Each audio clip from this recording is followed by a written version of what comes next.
അസ്സലാമു അലൈക്കും വറഹ്മത്തുള്ളാഹി വബറകാതുഹു. പ്രിയമുള്ളവരെ, നമ്മുടെ സമുദായത്തിന്റെ ഒരു അവസ്ഥ നോക്കും. വളരെ മാതൃകപരമായി മറ്റു സമുദായത്തിന് മാതൃകയാകേണ്ട വിശുദ്ധ ഖുർആൻ മുസ്ലിം സമുദായത്തെ കുറിച്ച് പറഞ്ഞത് വളരെ ഗൗരവത്തോടാണ്. കുന്തും ഖൈറു ഉമ്മ, നിങ്ങൾ മറ്റു സമുദായത്തിലേക്ക് മാതൃകയാകേണ്ട ഉത്തമ സമുദായമാണ്. ഉഖ്രിജത ലിന്നാസ്, നിങ്ങളെ അയക്കപ്പെട്ടത് മറ്റുള്ളവർക്ക് ഒരു മാതൃകയാണ്. കാരണം തഅമുറൂന ബിൽ മഅറൂഫ് വതൻഹൗന അനിൽ മുൻകർ വതുഅ്മിനൂന ബില്ലാഹ്, നിങ്ങൾ തഅമുറൂന ബിൽ മഅറൂഫ്, നല്ലതുകൊണ്ട് കൽപ്പിക്കുകയും തിന്മ വിരോധിക്കുകയും അല്ലാഹുവിൽ വിശ്വസിക്കുകയും ചെയ്യുന്നവരാണ്. നാം മറ്റു സമുദായത്തേക്ക് മാതൃകയാകേണ്ട ഒരു സമൂഹം. എന്റെ പ്രിയപ്പെട്ടവരെ, ഈ വിവാഹത്തിന്റെ പേരിൽ നടത്തുന്ന ഈ പേക്കുത്തുകൾ, തീർച്ചയായും മറ്റു സമുദായത്തിന്റെ വിവാഹങ്ങൾ നോക്ക്. അവരുടെ വിവാഹ ചടങ്ങുകൾ, ഹൈന്ദവ സഹോദരങ്ങളെന്നാവട്ടെ, മറ്റു ക്രൈസ്തവ മറ്റു സമുദായത്തിന്റെ, നാം മറ്റുള്ളവർക്ക് മാതൃകയാകേണ്ടവരായിട്ട് പോലും നമ്മുടെ വിവാഹം എന്ന് പറയുന്ന അറിയില്ല പലരും. വിവാഹത്തിന്റെ ഏറ്റവും പ്രധാനപ്പെട്ടതാണ് പ്രധാനപ്പെട്ടതാണ് നിക്കാഹ് എന്നുള്ളത്. നിക്കാഹ് ഇന്ന് പലരും ധരിച്ചത് വിവാഹം എന്നുള്ളത് നിക്കാഹ് കയ്യലോടുകൂടി തുടങ്ങുന്നതാണ് ആ വിവാഹം. പിന്നെ ആ പുതിയാപ്പിളിന്റെ ഒരു വരവുണ്ട്, ആ വരവിന്റെ ശേഷമുള്ള പേക്കൂത്തുകളും അതിന്റെ ശേഷമുള്ള കൊട്ടിയാഘോഷങ്ങളും, ഇതാണ് വിവാഹമായി. എത്ര ലളിതമായി കഴിക്കാൻ സാധിക്കുമോ അത്ര ലളിതയാണ്. അള്ളാഹുവിന്റെ റസൂൽ സ്വല്ലല്ലാഹു അലൈഹി വസല്ലം തങ്ങൾ ചോദിച്ച അങ്ങനല്ലേ, ദുഹൂർ നമസ്കാരത്തിന് കണ്ടില്ലല്ലോ, എവിടെയായിരുന്നു? ഞാൻ കല്യാണം കഴിഞ്ഞിട്ടാണ് വന്നത് നബിയെന്ന്. നോക്കൂ, അത്ര നിസ്സാരമായി നിക്കാഹ് കഴിഞ്ഞു വന്നു.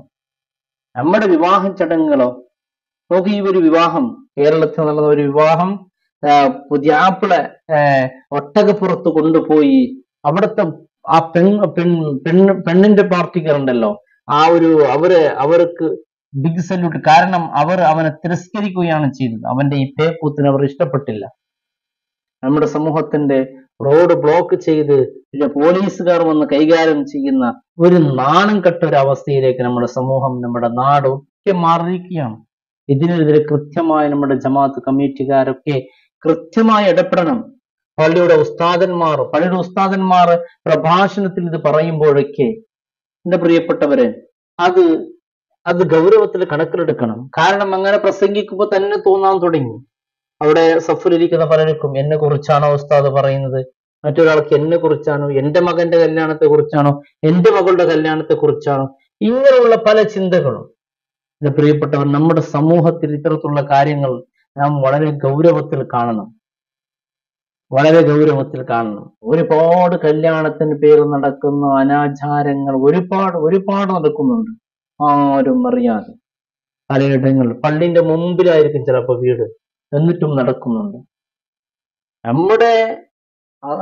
നാം കുല്ലുക്കും റായി കുല്ലുക്കും മസ്ഊലൻ റായിയത്ത്, നമുക്ക് എല്ലാവർക്കും ഒരു ഉത്തരവാദിത്വമുണ്ട്. തീർച്ചയായും പള്ളിയിൽ ഒരു കമ്മിറ്റിയിൽ വരിക, പള്ളിയുടെ ഒരു പ്രസിഡന്റ്, സെക്രട്ടറി, അവിടുത്തെ ഭാരവാഹിയാവുക എന്ന് പറഞ്ഞാൽ, ഇത്തരത്തിലുള്ള ദീനിന് വിരുദ്ധമായ കാര്യങ്ങൾ നടക്കുമ്പോൾ നേരെ അത് പള്ളിയുടെ ഉസ്താദന്മാരെ അറിയിപ്പിച്ച് അത് കൃത്യമായി പള്ളിയിൽ പ്രഭാഷണങ്ങൾ നടത്തി ഉസ്താദും, കാരണം അല്ലാഹുവിന്റെ റസൂൽ സ്വല്ലല്ലാഹു അലൈഹി വസല്ലം തങ്ങൾ പറഞ്ഞ്, രണ്ട് വിഭാഗം അത് നന്നായാൽ സമൂഹം മൊത്തം നന്നാകും. സിംഫാൻ ഉമ്മത്ത്, രണ്ട് വിഭാഗം, അൽ ഉലമാ വൽ ഉമറാ, ഉമറ, ഈ രണ്ടും ശരിയാകണം. ചില ഇടങ്ങളിൽ ഉലമാക്കൾ ഇതിനെക്കുറിച്ച് വളരെ ശക്തമായി പ്രഭാഷണങ്ങൾ പറയുമ്പോൾ അവിടുത്തെ ജനങ്ങൾ അപ്പത്തന്നെ ആ ഉസ്താദിനെതിരെ ചെയ്യാൻ തുടങ്ങും.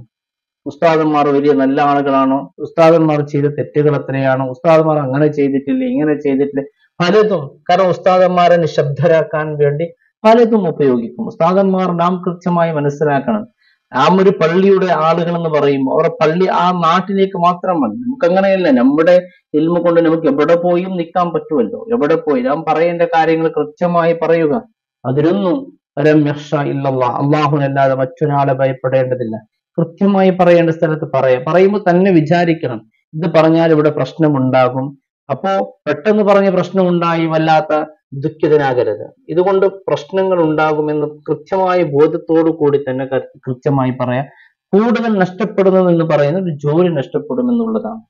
ജോലി നഷ്ടപ്പെട്ടാൽ അടുത്തൊരു പള്ളി നമുക്ക് കിട്ടും. പറയേണ്ട കാര്യങ്ങൾ വളരെ ഗൗരവത്തോടു കൂടി തന്നെ പറയാം. അതിലൊരു മടിയും കാണിക്കാതെ കൃത്യമായി തന്നെ പറയാം. പറയേണ്ടത് പ്രഭാഷണത്തിൽ പറയാ, അല്ലാത്തപ്പോൾ ഇങ്ങനെ ചൂണ്ടിക്കാണിച്ച് കാര്യങ്ങളെ ബോധ്യപ്പെടുത്താൻ സാധിക്കില്ല. അങ്ങനെ ചെയ്യണം. നാം ചെയ്തില്ല എങ്കിൽ ഇത്തരത്തിലുള്ള ഒരു കാര്യങ്ങളെ കണ്ട് പല സമൂഹങ്ങളും വളരെ നിന്ദ്യരായിട്ടാണ് നമ്മെ കാണുന്നത്. റോഡ് ബ്ലോക്ക് ചെയ്തുകൊണ്ട് എത്ര വൃത്തികെട്ടതാണ്. ഇങ്ങനെ ഒന്നല്ല, എത്ര സംഭവങ്ങളാണ് വിവാഹത്തിന്റെ പേരിൽ നടക്കുന്നത്. പലയിടത്തും പല രീതിയിൽ നടക്കുന്നുണ്ട്. അതിനൊക്കെ ഉണർന്ന് പ്രവർത്തിക്കണം. അതൊന്ന് നാടിന്റെ മഹല്ലത്തിന്റെ കമ്മിറ്റി ഭാരവാഹികളും ഇവിടുത്തെ ഉസ്താദന്മാർ, പ്രത്യേകിച്ച് ഉസ്താദന്മാർക്ക് പറയുക എന്നുള്ളത് മാത്രമാണ് ആ ദൗത്യം അവർ ചെയ്യും. മാത്രം അതിന് പ്രാബല്യത്തിൽ അവിടെ നാട്ടിൽ അതിനെ നടത്തിക്കൊണ്ടുവരാനുള്ള ഉത്തരവാദിത്വം അവിടുത്തെ ജമാഅത്ത് കമ്മിറ്റി നാട്ടുകാരതാണ്. അതവർ ഏറ്റെടുക്കണം.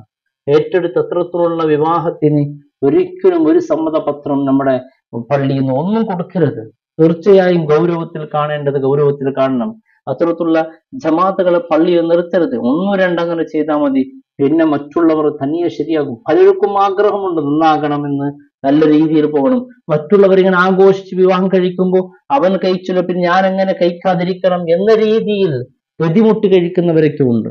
അപ്പോൾ നാം ഇതിലേക്ക് ഉണർന്ന് പ്രവർത്തിക്കുക നമ്മുടെ ബാധ്യതയാണ്. അള്ളാഹു റബ്ബ് സുബ്ഹാനഹു തആല കാത്തുരക്ഷിക്കട്ടെ. പലരും ഈ വിഷയത്തിലേക്ക് ഇടപെടേണ്ടതുണ്ട്. ഇതിന്റെ പേരിൽ പല രീതിയിലുള്ള പല അനാചാരങ്ങളും പലയിടങ്ങളും നടക്കുന്നുണ്ട്. പ്രിയപ്പെട്ടവരെ, നിസ്സാരമായിരിക്കും കാണരുത്. അള്ളാഹുവിന്റെ മുമ്പിൽ ഉത്തരം പറയേണ്ടതാണ്. അള്ളാഹു റബ്ബ് സുബ്ഹാനഹു തആല നല്ല ബോധ്യവും വിവേകവുമുള്ള, നല്ല ബോധമുള്ള സമൂഹത്തിൽ നമ്മുടെ മുസ്ലിം സമുദായത്തെ അള്ളാഹു ഉൾപ്പെടുത്തട്ടെ. മറ്റുള്ളവർക്ക് മാതൃകയാകേണ്ട സമൂഹമെന്ന് വിശുദ്ധ ഖുർആൻ വളരെ ഗൗരവത്തിൽ സൂറത്ത് ആൽ ഇംറാന്റെ 110-ാമത്തെ ആയത്തിൽ നമ്മോട് പറയുന്നുണ്ട്. പക്ഷേ നമ്മുടെ സ്വഭാവങ്ങളും നമ്മുടെ ഓരോ ഇത്തരത്തിലുള്ള ഈ പേക്കൂത്തുകൾ കണ്ട് ഇതര സമുദായം നമ്മെ കണ്ടിങ്ങനെ വല്ലാണ്ട് നമ്മുടെ സമുദായത്തിൽ വരുന്ന ഓരോ വിഷയങ്ങളും വളരെ വൃത്തികെട്ടതും അറുപ്പും വെറുപ്പുമുള്ള ഒരുപാട് വിഷയങ്ങൾ. നാം മാതൃകയാകേണ്ടവർ ഇങ്ങനെയായാൽ എൻ്റെ പ്രിയപ്പെട്ടവർ നമ്മുടെ അവസ്ഥ എന്താണ്? അള്ളാഹു റബ്ബ് സുബ്ഹാനഹു തആല നല്ല ബുദ്ധിയും ചിന്തയും നല്ല ബോധവും അള്ളാഹു നൽകി അനുഗ്രഹിക്കട്ടെ. അസ്സലാമു അലൈക്കും വറഹ്മത്തുള്ളാഹി വബറകാതുഹു.